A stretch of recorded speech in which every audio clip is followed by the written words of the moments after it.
Fala galera, eu sou o Fábio e esse é Falando de WWE. Hoje a gente vai fazer uma análise do Survivor Series 2020. Antes de começar a análise, já deixa o seu like, curte o vídeo, compartilha com os amigos que gostam de WWE e siga as nossas redes sociais, tá aí na descrição do vídeo. Valeu! Esse Survivor Series 2020 foi previsível? Foi. Foi legal? Foi. Podia ter sido muito melhor? Podia. É a WWE. Esse foi praticamente o resumo da análise, mas tudo bem, vamos lá, ponto a ponto. No kickoff a gente teve uma Battle Royale entre as duas brands, com lutadores da Raw e da SmackDown. Não teve nenhum grande momento de destaque. Gostei do jeito que o Miz venceu, foi bem elaborado o jeito que o Miz venceu, até porque se você tivesse distraído, você não percebia que o Miz não tinha sido eliminado, então isso foi legal. Mas o Miz precisava muito dessa vitória, então fez todo sentido ele vencer. Agora o show já começa por uma das partes mais polêmicas dessa análise, que é o time versus time masculino. A WWE trabalhou muito mal esse ano no desenvolvimento do time versus time. Então é óbvio que ela ia botar esse combate como primeiro, porque esse combate não teve desenvolvimento nenhum. Os times não tinham nenhum relacionamento, os times não se encontraram nenhuma vez. Então foi completamente diferente de anos anteriores em que os times se confrontavam, você usava rivalidades dentro dos times. Não teve nada disso. Começa pelo fato de que era óbvio que o time da Raw tinha uma vantagem, porque todos os episódios anteriores da Raw foram desenvolvidos em cima da história do time não se dá bem, de quem é o capitão do time, dos lutadores se confrontando, enquanto a SmackDown não tinha absolutamente nenhuma menção ao time. Você viu os 5 membros reunidos do time SmackDown alguma vez? Não, porque eles não apareceram juntos. Parecia que eles nem eram da mesma brand. Sem falar de coisas bizarras, como o Jey Uso ter dado um pau no Kevin Owens e o Kevin Owens nem fica puto. Tipo, ele tá, não vamos ganhar pela SmackDown. E tipo, não teve nenhum momento do Kevin Owens confrontar o Jey Uso do tipo, por que você fez aquilo comigo? Você tá maluco? E não sei o que. Não teve absolutamente nada. Nada. Com esse desenvolvimento horrível, era óbvio que o combate não ia ter um grande storytelling. Então, os combates ficou resumido a grandes spots e alguns bons momentos legais e um clean sweep da Raw. Era necessário? Não. A WWE podia ter feito melhor? Sim. Ela não quis fazer. Então, ela tem os planos dela. New Day vs Street Profits foi um dos melhores combates do show. Os Street Profits são muito bons, eles são muito técnicos e a New Day a gente sabe que é. Apesar do Xavier Woods não ter o mesmo desenvolvimento e fama do Big E e do Kofi, você, você sabe que ele saca de wrestling, então eles conseguiram fazer um combate incrível, tanto em questão de técnica quanto em questão de esporte. O que ajudou na história pelo fato de que eles já tinham eles tinham usado o Big E para construir uma história entre as duas equipes. Então já tinha uma história melhor para desenvolver ali no combate. O resultado do combate foi o correto, porque o New Day não precisava dessa vitória. Os Street Profits precisam dessa vitória, precisam se estabelecer como uma tag relevante. E foi bom para o desenvolvimento do combate. Até porque o New Day fez um papel meio de heel, porque eles estavam sendo debochados, eles estavam fazendo a criação do combate, porque o desenvolvimento do combate de tag normalmente precisa que um time faça o papel de heel, até por questão do hot tag e tudo. E aquele Frog Splash é incrível, incrível, incrível. Lashley versus Sami Zayn. Alguém que viu a construção do combate imaginava que o combate ia ser diferente? Alguém imaginava que o Zayn tinha chance? Não. A minha esperança era que alguém interferisse no combate a favor do Zayn, de maneira que ele formasse algum tipo de aliança, ou um guarda-costas, ou alguma coisa do tipo. Mas era óbvio, desde o início, que se não acontecesse nada, o Lashley era total favorito. Até porque o Zayn não tinha condições de ganhar, tanto que a aposta na história foi o Zayn tentar ganhar de maneira irregular, tipo, forçando alguém a atacar ele para ganhar por desqualificação, coisas do tipo. O combate em si não foi tão bom pelo fato de que os dois são heroes, então tipo, a construção tanto de técnica do combate quanto de história não foi muito boa, então o combate teve muitos spots previsíveis, ações previsíveis. Sasha Banks versus Asuka. Esse tinha tudo para ser o melhor combate do show, tirando o combate que a gente vai falar daqui a pouco, todo mundo sabe agora. Mas foi incrível, o combate foi simplesmente incrível. A Asuka e a Sasha usaram todas as técnicas que elas conhecem, elas têm um nível técnico de wrestling muito bom, E elas sabem interagir uma com a outra, tanto que elas lutaram muitas vezes recentemente. Elas conseguiram fazer um combate diferente, como elas tinham feito muitos combates recentes, elas estavam meio que telegrafados os combates que elas iam acabar fazendo, mas elas conseguiram fazer um combate bem diferente dos recentes. E a Sasha precisava muito dessa vitória. Ela precisava se consolidar, ela nunca tinha vencido a Asuka e ela precisava dessa vitória, até porque agora ela está se tornando face e ela vai ser a top star da SmackDown, então ela precisava desse peso junto com ela. E a Asuka conseguiu dar um combate que a Sasha merecesse a vitória, digamos. A Asuka conseguiu mostrar todo o poder dela e ela foi protegida pela vitória de Raw. Isso não feriu o status da Asuka e ao mesmo tempo deu a vitória que a Bayley precisava. O combate do time versus time feminino foi extremamente previsível, pois a gente sabia que tinha muitas lutadoras técnicas, então a gente sabia que sim, o combate ia ter uma qualidade e as histórias do time feminino foram mais bem desenvolvidas que as histórias dos times masculinos, então a gente sabia que o combate feminino ia ser bom. Mas a WWE conseguiu surpreender, então ele não foi previsível o tempo inteiro. O combate teve alguns spots diferentes, teve algumas mudanças que a gente não esperava. A interação com a Lana foi muito bem feita na história, porque ela conseguiu dar um destaque para Lana completamente único. Que, tipo, ela praticamente não participou do combate, ao mesmo tempo ela teve um destaque absurdo. Foi muito doido isso. O combate melhorou muito também pelo fato da inclusão da Lacey Evans e da Peyton Royce, que são muito melhores que a Mandy Rose e a Dana. Elas não são técnicas. A Peyton Royce e a Lacey Evans são muito mais técnicas, são muito mais wrestlers. Isso ajudou muito a construção do combate. Sem falar que elas são personagens mais poderosas. Então, determinados movimentos que elas fizeram são mais críveis. Por exemplo, o Woman's Right, que é um finisher show. Você realmente apaga a inimiga. Eu adorei também o destaque que a Peyton Royce recebeu.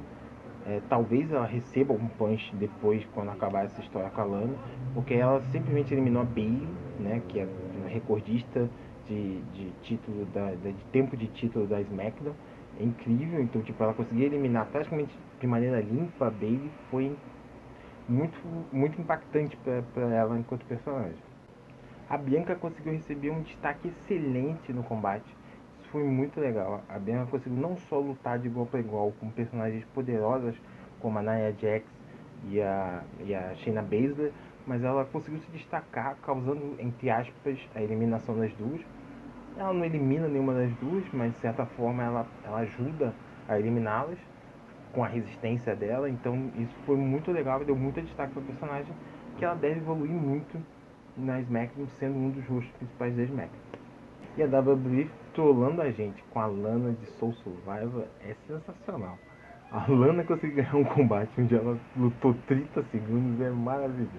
Agora a gente vai inverter a ordem um pouquinho, vou falar antes do Farewell do Undertaker, depois a gente vai falar do Main Event. O Farewell do Undertaker foi legal, foi emocionante, mas podia ter sido melhor. A WWE não fez, digamos, a gente chorar como a gente imaginava que a gente ia chorar, porque ela trouxe várias lendas e as lendas simplesmente sumiram. Eu achei que as lendas podiam falar coisas sobre Undertaker, falar de momentos emocionantes, ou simplesmente ficar ali para abraçar ele, ou ou fazer uma salva de palmas, alguma coisa do tipo. Não fez muito sentido as lendas simplesmente entrarem e sumirem, e eu não gostei também do Undertaker ter mantido o personagem. Eu acho que foi legal ele ter entrado como personagem, ter saído como personagem, mas eu acho que ele podia ter falado como Mark, não ter problema nenhum, ter feito uma promo meio que Hall of Fame, tipo, chegava ali, falava sobre o que ele passou, sobre o respeito que ele tem pelo Vince e outras coisas, teria sido mais legal do que ele simplesmente entrar, falar Rest in Peace e ir embora. É basicamente o que ele fez. Então, assim, eu acompanho o Undertaker desde pequeno, quando eu via no SBT, eu acho. Acho que no Brasil passava aqui, acho que no SBT, como Telecat. Então eu conheci o Undertaker como Coveiro. Eu acompanhei muito tempo o Coveiro. Eu adorava o Coveiro, era muito legal. Então depois que eu fui crescendo e entendendo de WWE mesmo, conheci as histórias do Undertaker por trás, vi o cara sensacional que ele é, tanto em questão de criatividade quanto em questão de apoio aos mais jovens. Basta a gente ver o que ele fez pelo Jeff Hardy, por exemplo, e tantas outras lendas que o Undertaker ajudou a construir. Então é muito bom ver ele bem, assim, ele podendo se aposentar, entre aspas, no auge. Então é muito legal, foi emocionante sim o farewell, mas como eu falei, podia ter sido melhor, mas mesmo assim, foi sensacional ver, acompanhar a carreira desse cara. O Mark Calloway é um cara sensacional, é um dos meus preferidos, e o Undertaker vai ficar para sempre na nossa memória. Agora falando do futuro da WWE, né, o Main Event em combate, que foi Drew McIntyre, campeão da WWE, contra Roman Reigns, campeão universal. O combate foi simplesmente sensacional, foi bem melhor do que eu imaginava. Tipo, eles tiveram uma química que eu não esperava que eles fossem ter. Eles, eles são grandes, fortes, então eles conseguiram fazer um combate muitas vezes ágil. Eu não esperava que eles reagissem tão bem aos movimentos dos outros. Eles tiveram realmente uma química muito boa em ringue e isso foi muito legal. Drew e Roman são dois personagens que foram construídos para serem bestas difíceis de serem vencidas. Super resistentes, com forças e finishes absurdos que devastam o inimigo rapidamente, de maneira que eles sejam capazes de vencer em segundos. Eles têm a vantagem do Spear e do Claymore serem disparados muito rapidamente, de maneira a surpreender tanto o adversário quanto a nós. Então é muito legal a maneira que eles usaram isso dentro do combate. Não foi novidade a WWE dar esse tipo de resistência para o McIntyre, pois lá na WrestleMania mesmo ele fez um momento absurdo de resistência contra o Brock, dando kick-out no 1. Então a WWE simplesmente trouxe essa, digamos, essa determinação de volta do McIntyre para que ele pudesse resistir ao Roman por mais tempo. Não dava para saber se ele ia ganhar naquele Claymore, que teoricamente não teve a contagem, mas ali foi uma maneira, mais uma vez, de proteger o McIntyre, de maneira que, como ninguém deu um kick-out relevante do Claymore dele, eles não gastassem esse kick-out num combate que o Drew não ia vencer. Então eles pouparam ele até disso. Não teve o kick-out do finisher dele, e ao mesmo tempo ele deu o kick-out de 2 Spears. Então isso deu um poder para ele incrível. Ele saiu realmente muito fortalecido do combate, sendo que ele não só deu kick-out de um Spear que atravessou uma mureta, como ele ainda deu kick-out de um Spear direto no ringue. Então isso deixou ele muito forte ao ponto de que ele precisou da ajuda, o Roman precisou da ajuda do Jey Uso e ainda de um low blow para conseguir derrotar o Drew. Isso fortaleceu muito o Drew. O Reigns não se enfraquece nada com esse tipo de vitória, pois o Roman já tem um personagem incrível, ele já é muito bem construído, a gente já sabe o nível de status e poder que ele tem dentro da WWE. Então isso não altera em nada, muito pelo contrário, isso demonstra que sim, o Roman não vai conseguir vencer todo mundo. O Roman como heel, ele não vai ser aquela máquina imparável que os bonzinhos não vão ser capazes de vencer. Isso vai ser muito legal, vai ser muito interessante a gente ver a construção das próximas rivalidades do Reigns, porque eu não faço ideia do que a WWE vai fazer, porque talvez nem ela saiba como vai ser o WrestleMania, se a WrestleMania realmente vai ser em Hollywood, se ela só vai ter a temática, o que a WWE vai fazer, porque a gente não sabe em questão do Covid, então a gente não sabe que tipo de lutas ou que nível de lutas ela vai fazer. Tem muitos rumores, e se você ver pela construção da história, o adversário perfeito para o Roman na WrestleMania seria o The Rock, pela construção toda do heel turn dele ser em questão de família, de quem é o chefe da família. O oponente dele exato para essa história seria o The Rock, mas como eu falei, a gente, por questão do Covid, a gente não sabe o que vai acontecer com a WrestleMania, a gente não sabe se a WrestleMania vai ser parecida com a desse ano, ou se já vai ter voltado ao normal, então talvez para a WWE o The Rock não vale o investimento agora, então tem muito essa questão de, sim, será que vale a pena trazer o The Rock para enfrentar o Roman numa situação em que não tenha público? Será que a WrestleMania já vai ter público? Será que ela vai ter 100% de público? Então são muitas questões. A WWE provavelmente ela deve ter 3 ou 4 opções pensadas, inclusive Drew versus Roman, pelo final e a construção do combate, dá a entender que é uma dessas possibilidades. Não sei como eles fariam, quem perderia o título, mas sim, é uma das possibilidades. E seria um excelente combate para o meio evento da Mania. Então, galera, essa foi a minha análise do Survivor Series 2020. Não se esquece, deixa o like aí, compartilha com seus amigos que gostam da WWE e me siga nas redes sociais pra gente poder conversar durante a semana, que eu tô sempre, nem sempre tô lançando vídeo aqui, mas eu tô sempre conversando com vocês por lá. Então valeu, até o próximo.